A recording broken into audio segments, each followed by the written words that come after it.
Does Gino bear any responsibility for what happened in the altercation? Well, I think if you don't put your hands on somebody and somebody punches you, regardless of the situation, barring anybody messing with your kids or your family, you shouldn't have to hit another man. Wait, I'm sorry. Did you say that Gino put his hands on IK first? No, I said he didn't. I said barring that he did not. Anybody that put their hands on you without you harming their family, you shouldn't put your hands on nobody. Is there any way something Gino may have said that precipitated, caused IK to snap like that? Not to my knowledge, no, not that bad, no. You think Gino was just totally innocent, just an innocent victim? I didn't say he was innocent. I just said the whole thing was childish. You know, it was tit for tat, he said, she said, and some high school stuff that they could have handled better than they handled. If you're not going to give the details, how else would we know what's going on if Gino's jaw is broken and IK is significantly? I just told you, he punched him. I gave you all But the details. what's the reasoning behind it? Like, there's a rumor. Well, they can tell you that rumor. If you found out the rumor about money, you can do more homework with IK or Gino, and you can go from there. I gave them my word that I wouldn't say anything, so I'll go from there. Were there other people around when it happened? Were there other teammates around when it happened? It was in the locker room, so I don't know how many were there and how many weren't, so we're still filtering that part out. What happened in practice went? Can you just tell me what you feel like you've observed for the impact on the team just so far in the aftermath, just even today? I mean, you're going to take some body blows. At the end of the day, those guys will handle everything on the field. I'll handle everything off the field. You're going to have some adversity. It's how you play and you work from it and learn from it that you go on. So I thought today we had one of our better practices. Todd, immediately after that happened, could you kind of walk us through what happened in regard to, I presume the guys were broken up, and was IK just immediately sent out of the facility and told to leave, or can you walk us through what happened right after all? No, I didn't have all the facts, so about the time I found out about it, I went and talked with both of them, and while still gathering all the information, you know, you had to make sure you had everything right before you made a decision. So that's what pretty much happened. Will criminal charges be pursued against IK? I think that's up to Gino and those guys in the forum park. That has nothing to do with us. Todd, did you call a team meeting? Did you call a team meeting and address everyone afterwards? No, I didn't. Did IK need to be restrained by teammates at all? I don't know. From what I hear, it happened kind of suddenly, so, you know, it's hard to jump from me to you or from here to there when you don't know anything's going to happen. Was Gino unconscious? No. So you didn't address the team about what happened? We talked about it before practice, but I didn't call him up and address him. I called him up before practice. We had a conversation, and we moved on. Has he had the surgery yet? No. Tonight or later today? I got to go back inside to find out. It'll be very soon, though. Could he talk, Todd? Yes. Coach, could you reiterate, as you told us before practice, the length of time that you expect the Gino to be out? I'm assuming 6 to 10 weeks. You know, it all depends on how he heals and what type of surgery they do. Todd, from strictly a football perspective, how do you feel now with Fitzpatrick stepping in and Petty sliding into that number 2 spot? I mean, I've been fine with Ryan and Bryce all along. You're pissed off that this kind of thing happens, and you don't condone any man hitting another man, regardless of person or who it is or sport or whatever the case may be. But I'm confident those 2 quarterbacks playing well. Is Mike pursuing other quarterbacks? All right, we're going to discuss that when I leave here and see what's out there and kind of weigh out our options. Do you feel comfortable having Bryce as the number 2 entering the season? Well, right now he's got to get playing time. You know, without having a number 2, he's number 2. Sometimes it's trial under fire. So until we see what's out there and decide to make a decision, he's number 2. If IK was a starter, would he have been released? Yes. As soon as you heard that he threw the punch, was that decision made that he's gone? Had to get all the facts first. What was it when you spoke to IK and spoke to Gino? Could you kind of just walk us through what their mood, mindset was? Was IK immediately remorseful with Gino? He was remorseful. You know, he's very remorseful, and once he calmed down, he's very remorseful. And from Gino's standpoint, anytime somebody punches you in the face unwarranted, you're going to be pissed off and upset. And he was pissed off and upset. Spoke to him separately. I spoke to him together, and I spoke to him separately. What about the culture here? You know, the fact that happened, it's your first year here, it happened in your locker room. I mean, you use the word pissed off, but what's your reaction to wanting to maybe change the culture and that whole feeling in the locker room? I think that showed by me letting IK go. So we're not going to tolerate anything like that from anybody. And I told the team that. I addressed them. I don't care who you are. you know, as far as them in the locker room, the veterans have to take care of themselves, and they have to police the locker room as well. But when somebody just walks up to you and just takes a shot, you know, that can't be warranted nowhere. When Gino is ready to come back, are you ready to say now that he will regain his starting role? That's a conversation we have to have when he comes back. I mean, if anybody's playing great, you lose your spot by injury, you lose your spot by a bunch of things. So if he's playing great and the ship is going the right way, you don't make a move. But we'll see as we go. So, Todd, you're basically saying it's Fitzpatrick's job now to lose if he plays well? With Gino down, he's a starter. So he could potentially be the starter all season?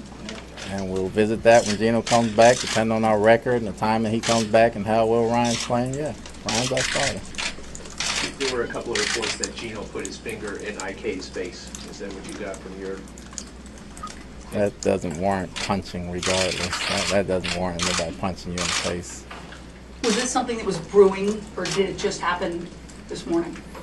That's a personal thing between them. I'm sure it had to be something brewing there, because you just don't walk up to a person and punch them in the face. So to be clear, that you said pointing in the face doesn't warrant a punch, but that happened then? Just to, you know. No, I didn't say it happened or didn't happen. I didn't hear about any pointing in the face, but you still punch another man. You know, you can call them every name in the book and point in their face and do whatever you want, but if you punch somebody in the face, that's some serious stuff. When you're a starting quarterback in the NFL, even though you don't deserve to get punched in the face, is that behavior uncalled for to get into a petty argument and perhaps put your finger in a guy's face? It's uncalled for anybody on our team, regardless of position. Coach, given what you've seen out of Ryan throughout camp so far, how confident are you that he can get you guys to where you want to be? I'm confident in Ryan. You know, Ryan's had a good camp. Gino was having a good camp too, so it's hard to replace a guy when both guys are doing well. You don't wish he was, but Ryan's been a pro. He's been here before. He's had a lot of games under his belt. He knows the system. He knows how to throw the ball. And he understands the game. Coach, for somebody who's had to deal with the Sheldon situation and then now, you seem to just take everything in stride. I mean, I know what I signed up for. You know, this is the NFL. We're not needling class or anything like that. There are going to be things that come up every day that you got to deal with, and you got to, as long as you make sure the other guys and the other team is all right, and the people that you put out on the field and understand that this is all about football, you take care of the other stuff separately. Todd, how long will Ryan play on Thursday? We got to discuss that, being the fact that we don't have only have two quarterbacks right now. I mean, we have Heap and 3, but we haven't even addressed that because this came up so suddenly. I can give you a better answer on that tomorrow. What happened to Calvin Pryor? Oh, he hurt his pinky. He'll be fine. He'll play Thursday then? Yes. Todd, did you get angry at did you raise your voice when you discussed this with the players? Yeah, I did. There's too many expletives to come out and say right here in public, but we talked about it in depth, or I talked about it in depth, and I kind of stood my ground. They understand where I'm coming from, and we'll go from there. Todd, you said IK needed to, once he calmed down, he was remorseful. Was he angry by the time you talked to him? Was he, you know, I guess, calmed down from what sort of thing was he in at that point? He was angry. You know, he was angry, but then he understood what he did, and he became remorseful. You know, you got to be angry to take a shot like that. I don't think you take a shot like that being calm. Todd, was any of your frustration and anger in that moment directly toward Gino for his participation and role in the incident, or Yeah, it role was. he might have? It was. Why? Because it takes 2 to tango. 1 to throw a punch, but 2 to tango. Todd, not that there's ever a silver lining for something like this, but is this an opportunity for you to establish your culture, what you want from the players, to set rules? That kind of comes up every day, you know, regardless of situation. And you set rules and you learn lessons. You don't want to learn too many lessons. You know, lately we've learned about 3 in a row, so, you know, we got to get it at some point, and we got to understand what type of team we need to be, what kind of locker room we're going to have going forward. This was at least the 3rd embarrassing incident. You had Sheldon's suspension, his subsequent arrest, and now this. You know, 3 embarrassing incidents for the organization. Do you in any way concerned about maybe a lack of leadership or a culture? Not at all. I mean, it takes time to write a team. When you come to a team, you got to establish your own culture. That's not going to happen overnight. You take lessons and you learn from them. You have some guys do some things that are warranted. You have some guys do some things that are unwarranted. But that doesn't change the culture we're going to create and trying to create and that we keep working on. So for those three things to happen, it doesn't discourage you as a coach. It makes you stronger. It makes you give statements to players. It makes them understand your rules clear, and hopefully they learn from other people's mistakes. Todd, you've played, and then you've been a coach in this league for a number of years. Guys get into skirmishes and things. Have you ever encountered anything like this? No, most definitely. I've seen it. I haven't seen it hit by a quarterback, but I've seen it done several times. So, but as a player, you're in a different place than you are as a coach, and you adjust. You move on, you make sure both parties are as good as they can be, and you keep going. How frequent are these kinds of things in locker rooms? They're not very frequent. They're skirmishes, but not to the point to where there's a one punch and somebody's not prepared. Did Gino hit him back? No. He didn't have an opportunity to? No. How did other players respond to the incident? From what I gathered, there's a few players that jumped in and stopped it right away when it happened, and nobody knew it was coming. Who informed you, Todd, that it happened? The trainer. Todd, last year when the Jets played at Nashville against the Titans, Gino got into a war of words with Jarrell Casey, and Jarrell Casey took a swing at him in the game. Does he need to cut back on talking smack or chirping and focus on his job more?